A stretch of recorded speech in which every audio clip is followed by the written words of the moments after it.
Hi, I'm Ari, I'm the Oak Witch, and today's video is going to be how to dispose of spells or offerings in an eco-friendly way.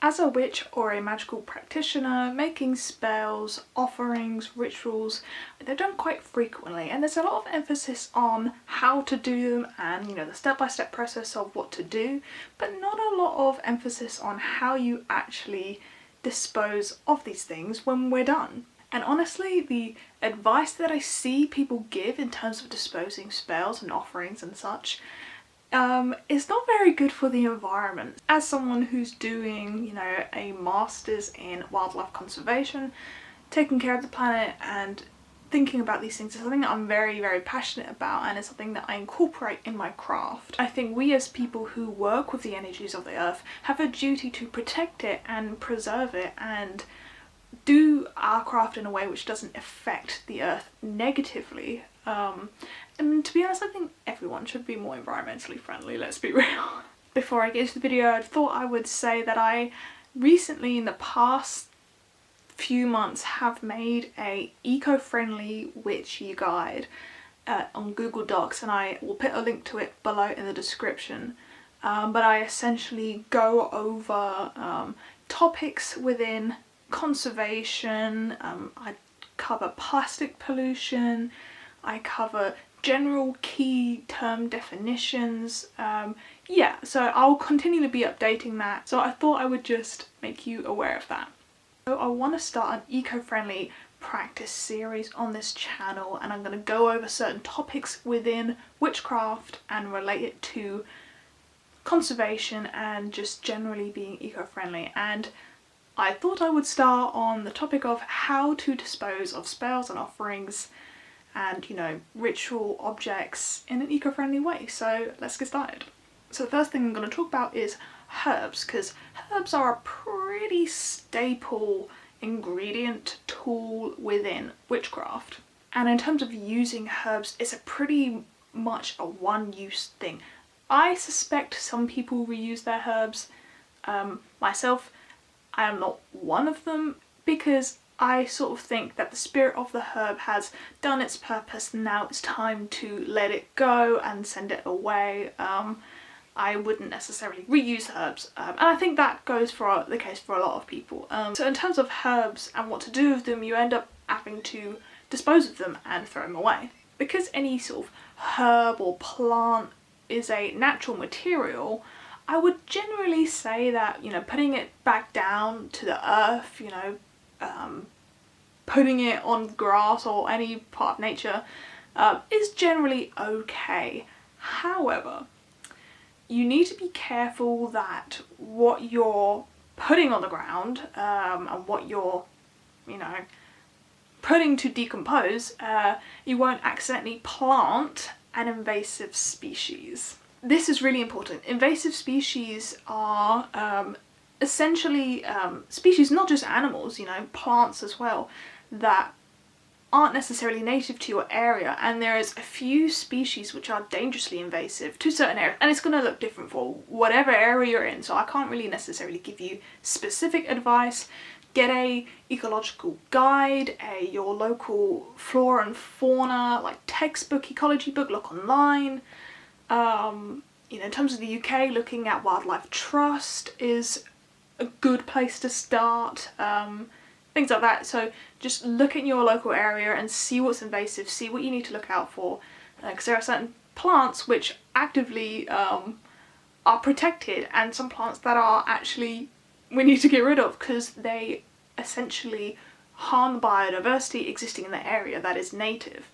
So you need to be careful. Of course, as witches, we tend to order plants like online, we bulk buy plants. Obviously, foraging is different, but a lot of the cases we tend to actually just bulk buy them online, and it comes from like another country or whatever, and sometimes what we're ordering isn't necessarily native to the area, and that's fine.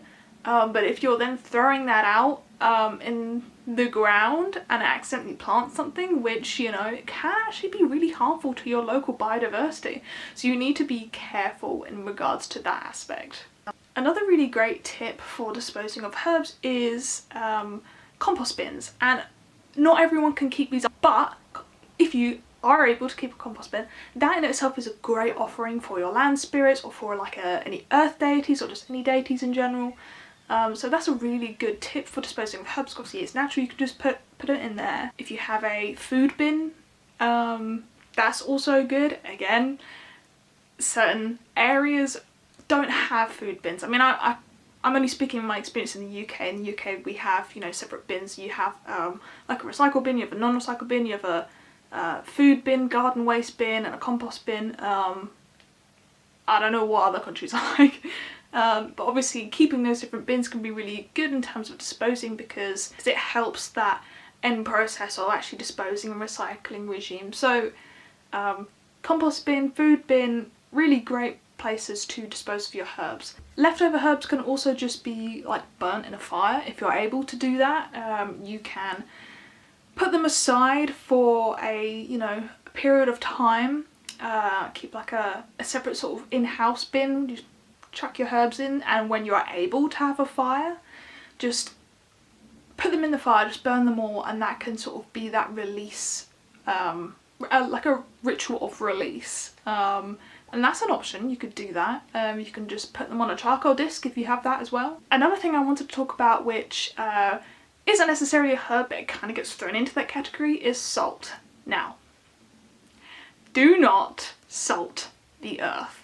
Do not put salt on the earth, please, because salt literally just ruins the soil.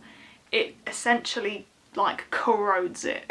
You know, it's really bad, and it basically makes it so that new life growing on that soil is quite difficult. So please don't salt the earth.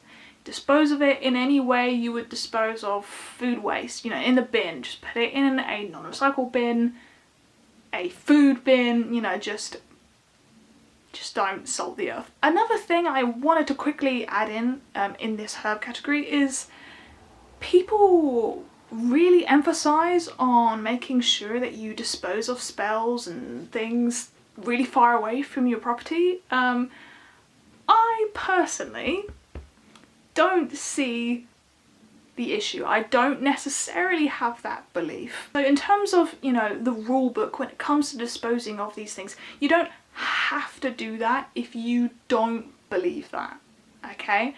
I've never had any negative effects or consequences as a result of disposing things in my bin instead of a, like, you know, crossroads 1,000 miles from me, you know, like I've never experienced any negative consequences as a result. So it's entirely down to what you believe. For me, the act of disposing something and getting rid of it, that mental thought process of release, is enough to detach those energies from myself. You know, I see that as a release, as a letting go, and that banishment, for me that's enough, and that is my belief system. So it also just helps you be more eco-friendly, because travelling ages away to, you know, bury something, which I will get onto in a minute, is not always eco-friendly. So I just think at some point, you know, you don't have to follow what a witchcraft book says if you just don't think it makes sense for you, if you don't think it's the most eco-friendly option for you, you know. So I just thought I'd add that in there. So let's go on to my second category, and that is food. Now, food is a, you know, really abundant thing in witchcraft practices, and especially pagan practices, because it's used a lot in offerings. Now, one of the main things is, you know, what do you do with offerings once they're done? You know, offerings you can put out on your altar for however amount of time you deem necessary, but after that, you know, what do you do with it? One option I would like to give before I dive into my eco-friendly tips is offering your own plate of food. A lot of people don't necessarily like this, but I thought I would give this option. So before you dive into your meal, You could perhaps have this meal at your altar if you felt that that was necessary, or you could just go about how you usually eat dinner. Before you dive in to your meal, you can, in whatever way works for you, the intuitive works for you, but you can put your hands over your plate, just hover them over your plate, and you can say a prayer. You can visualize your deities if you want, or just see the name in your head, or just, you know, think about them. And you can say out loud a prayer. You can say, you know, I give this food to you as an offering, said deity, and offer up the energy and the spirit of that meal, that food. Maybe talk about certain correspondences, food correspondences, any herb correspondences that you've seasoned it with, etc. And offer that, or generally just give thanks. Give thanks to the deities for the food that you're able to eat, blah, blah, blah. You know, you can still give that offering of food to your deity. And then you can also just eat it as usual. So in terms of actually food waste, there isn't any. You can just eat the food, because you're eating the physical aspect of the food, but that energy, that spirit of the meal is going to your deity. So that is an option if that makes sense for you. That's what makes sense for me. Going into the tips of what to do when you do want to just leave food out on an altar and just have, you know, have that out for your deities, for your spirits, for whatever, or if you're using food in a spell, again, a compost bin is a really good option, and a food waste bin, for example, is a really good option, because you can just put that in there, you know. If you don't have any options of a compost bin or a food waste bin, you know, non-recycling bin is an option, but if you wanted to go further and just put it out into nature, I would say, you know what, it's okay. However, you have to be really cautious of your local wildlife, and I mean fauna. You need to be really careful of your local animals that reside in your area, or just the area that you are placing and disposing of this food. For example, bread is a really popular offering. Leaving out bread to wildlife which, you know, can have easy access to this food can actually be really harmful. And if we're going by the idea that, you know, you're giving it back to the land and respecting earth and giving it as an offering to the earth, you're actually also harming the earth and the creatures that reside in it. So you have to be really careful with your local wildlife, and you have to make sure that what you're leaving out isn't gonna really harm your local wildlife. You know, a lot of human foods have preservatives and chemicals which, you know, we've kind of just made normal in our food, but that's not necessarily normal for the animals that reside in the wild. So you have to be really careful in terms of leaving it out. Again, I can't give you specific examples because where you live is going to have completely different wildlife to anyone else. So you really need to research your local fauna, your local animals, what's around you, and just be careful, especially nocturnal animals, which you wouldn't necessarily think about. My next category is candle wax. Now this is something which is frequently left over because as witches, we burn a lot of candles. However, I frequently see in a lot of witchcraft books people recommending that you bury candle wax, and I've seen one that says flush it down the loo, which don't recommend doing that. Just don't do that. Why not just reuse your wax, you know? It's really easy to do in terms of, you know, being superstitious and not wanting the lingering energies. If that really bothers you, think about it this way. One, you could cleanse the wax before you melt it down and reuse it.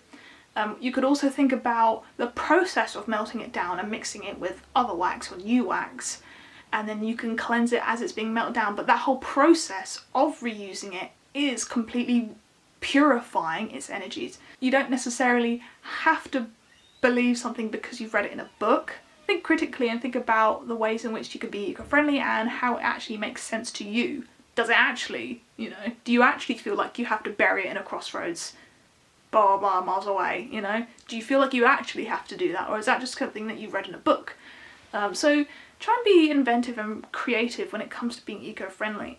Reusing wax is really eco-friendly. You know, I have these, which are leftover pillar candles, which, you know, obviously didn't sort of burn completely.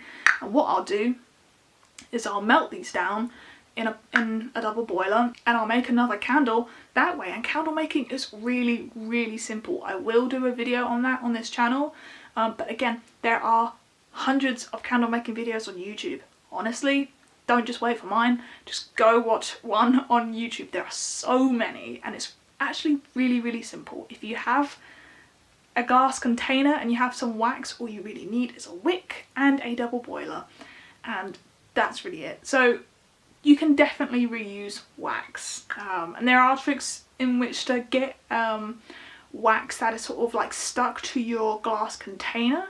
If you just fill it with boiling water, leave it, the wax will obviously go into liquid and it will bubble the way up to the surface of the water, let it cool, and then the wax will harden, and then you can use it. You know, really, really simple, and you can definitely reuse the wax. It doesn't matter if it's been used for a spell beforehand or an offering, it is fine, honestly. Just cleanse it, purify it if you're really worried. It's completely fine to use. In terms of burying wax, please don't do it. In terms of burying anything, I'll touch on it in a little bit in my next section, but just don't bury things. I will touch on plastic in the next category, but disrupting soil ecosystems, you know, it's just not a good idea. If you think about all the invertebrates that lie within the soil, and they have these really incredible ecosystems and species like worms that are just, you know, moving about the soil, and that's their habitat. You disrupting that by putting in scraps of wax, and especially since in witchcraft we adorn our wax with oils of whatever essential oils that can be quite toxic, or herbs that can actually, you know, again affect the soil. Especially if you're burying it, you might accidentally plant something, so you have to be really careful. And generally my rule of thumb is just to not bury anything, because it's not a requirement when it comes to disposing witchcraft items, spells, offerings, ritual objects. You don't need to bury it, you really don't have to. That's not the only way to dispose of things. And I know that a lot of traditional witchcraft, or a lot of folklore, I mean, I practice British folk magic, and a lot of it includes burying objects, and I don't do it. And I respect it, and I really think it's interesting as a practice, but I'm sorry, but conserving the earth and being eco-friendly is a priority in my craft. So that is something which is more of a priority than following traditions in witchcraft. So I think you really have to think about that. Is your practice earth friendly? We're using the earth's energies. A lot of people aren't necessarily earth-based pagans or earth-based practices, but on a mundane level, we all live on this earth. We all use and abuse it, and the earth takes care of us every single day in ways that you don't even realise, you know. So I think the very least is we can just do things which don't necessarily intentionally harm it, you know. That was a bit of a rant, I'm really sorry. But it's the thing that like gets me passionate. So yeah. My next category is containers. Now by containers I essentially mean jars, because that's pretty much what we use, but it means any sort of form of container, any glass jar, and this also includes plastic. Now in terms of containers, my main thing is reuse. Reuse containers, reuse glass jars.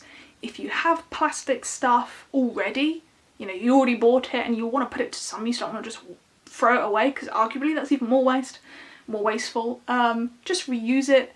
Be wary that with plastic there's only a certain amount of times you can reuse it before it actually starts getting really nasty, so that's why people emphasise buying glass jars, or reusing glass jars. An eco-friendly tip is to save your mayo jars, your sauce jars, honey jars, anything that you buy in the kitchen, which, you know, spice jars for example, anything that is glass, Doesn't matter if it has a plastic lid or anything, you know, they're still fine. Or a tin lid, whatever. And reuse them in your craft. It doesn't matter if it's had mundane food in it before. You can cleanse it, clean it, and it works perfectly. And the same goes for spell jars. If you've used a jar for a spell, yes, you can reuse it. It's completely fine. Cleanse it, purify it, clean it properly. If the insides are herbs, see the first section that I talked about, you know, make sure that you're disposing of the insides in an appropriate way, relevant to the specific ingredient that you put in it. But you can reuse the glass jar, definitely, because if you're purifying it, you're completely ridding of it of any prior energy that it's sort of had in it before. So you're resetting it, essentially. So yes, it's fine to reuse. Oh god, I can't believe I have to say this, but do not put jars in the ocean or rivers, or don't put these jars in wild areas, okay? Just don't do it. Please don't do it. If you saw a random person, like a random lay person, a non-spiritual person, walking down the street, and they had a jar of pickles. They had a jar of pickles they just finished. They're walking by the street, and they finish their pickle jar, and they're just and they just chuck it in the nearby river, and they'd keep walking. You would look at that and you'd go, what the? Don't do that. That's littering. You would call that littering. So ask yourself, is you putting your spell jar in a river to flow the water? I understand the magic behind it. I get it. But I just don't do it because it is littering. End of. I don't want to annoy traditional witches or any witches that come from practices and backgrounds where this is, you know, a part of the sacred practice. I honestly get it. I practice British folk magic, so it's something that's really prevalent in this. However, you really need to just look within and ask yourself, is this tradition really important, and is it worth disrespecting the earth and littering the earth as a result? I don't necessarily think that is the case. Traditions change with, you know, current society and the current state of the earth, and as we are in a climate crisis age, we need to make sure we are taking care of the earth and we are completely making a positive impact, you know? If this comes across as me being dramatic or anything, I'm gonna read out a sentence from a really popular book on Wicca. I'm not gonna name and shame, but this is what the book says. Take your jar and offering to a river, beach, place or throw the jar into the water and turn your back on it and never return. That is literally what the book says, right?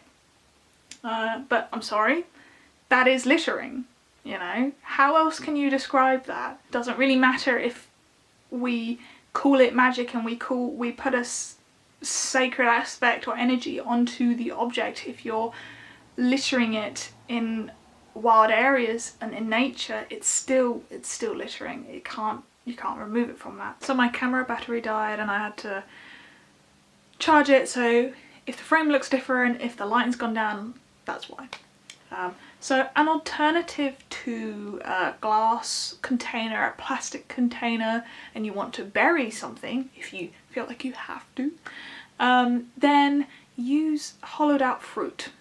For example, like an apple maybe, which, you know, maybe takes a little bit of legwork, but if you, just hollow out a piece of fruit and then add some non-toxic and safe herbs ingredients inside, then that is a good alternative. There still is a worry about unintentionally feeding wildlife things which is toxic to them, it's poisonous to them, so really do be careful and research. Try and find the most safe option for your area that there is.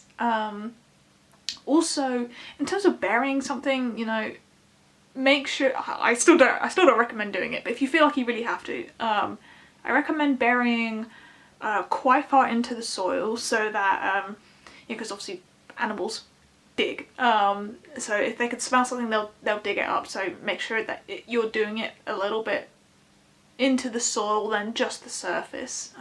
So yeah, in terms of this category of containers and tips, avoid plastic. And you know, I appreciate that sometimes you just can't avoid plastic. You know, if I go down to my local supermarket and I want to buy some vegetables or fruit, sometimes the only option is something in plastic. Like, why? You know, at that point, there is a limit to, as a consumer, what we can do. Also, if you have existing plastic stuff and you want to be eco-friendly and actually just reuse what you have instead of buying loads of new things, yeah, you know, at that point, just use what you have, and if that's plastic, then I don't necessarily see it as an issue. When it comes to burying things, I would say at all costs, do not bury plastic. I have, in my eco-friendly witchy resource guide, linked in the description, I have some research articles linked for you to go and look at. And I have typed out, you know, what they say, and I've referenced a blah blah blah. But plastic is really bad for soil biota, so for things living in the soil. So not only does plastic reduce diversity of bacteria in the soil, it can affect plant growth, it can affect seed germination rates. Plastic is really awful for soil ecosystems, so do not bury plastic. You know, rates of plastic pollution already are absolutely terrible, and especially microplastics. And obviously, because plastic takes like 1,000 years to biodegrade, like it takes ages, and that's why we have such a pollution problem, because we're producing so much single-use plastic and plastic which we are disposing of really quickly. So plastic bags, it's completely polluting our environment because there's just so much of it and it just lasts forever. Again, I really, if you want more of a background, if you want more explanation, read that guide below. It is linked in the description below. Because I could just spend a long time ranting on that, and I won't do that. But I really do think we should be avoiding plastic if we can. Anyway, that aside, an alternative is glass. Reuse glass containers. You know, there's people who buy things in the supermarket just because of the jar. I've seen witches do that. So be on the lookout for just your pasta sauce jars, mayonnaise jars, jam jars, chutney jars, general just sauce jars. Just look in your kitchen. Go out in your kitchen like right now. Pause this video and go in your kitchen. Go into your fridge. Go into your food cupboard. Just go and look for glass containers, glass jars, glass bottles, bowls, whatever, and you can put them to use in your witchcraft practice. In terms of containers, bags are also an option, baggies like this. I don't really know how I accumulate these. Over the years I just kind of have them, but they're really good for spells. And also I think it's fairly simple to make them yourself. You can look online, you could just get some fabric and just get some string and tie it, and that's really easy to reuse. In terms of trying to make things more reusable, when you're looking at, because I think something which is quite trendy now in witchcraft, which I see online, is getting really tiny glass bottles, like little spell bottles, with the cork on the top, and people fill them with, you know, whatever herbs, ingredients, and then drip wax on the top to like seal the intention. Obviously that can make it a little bit more messy. In terms of alternatives to that, you don't need to use wax to drip over the top of, you just don't need to do that. Something I like doing is actually just tying like a knot, a string around the rim of the actual jar, and that sort of tying of the knot is like sealing the intention into the jar. Less mess, less cleanup, and yeah. So those 4 things I wanted to talk about today. I got quite ranty at some points, I'm sorry. I hope that I've made any sense. I want to do more eco-friendly practice tips, and there was a lot more I wanted to say in terms of how to be more eco-friendly, but I will do them in separate videos. I hope that I've cleared some things up. If there's anything you want explained, if you have any questions, comment below or join my Discord server and come chat to me there. Pretty much always online on Discord, so if you need to talk to me and need to get something across and you need me to reply quickly, then I'm more likely to respond on Discord, so there's that. The link is below. And if you like this video, give it a like. It really helps me out and keeps the channel going. So yeah, thank you so much for watching, and I'll see you in the next one. Bye!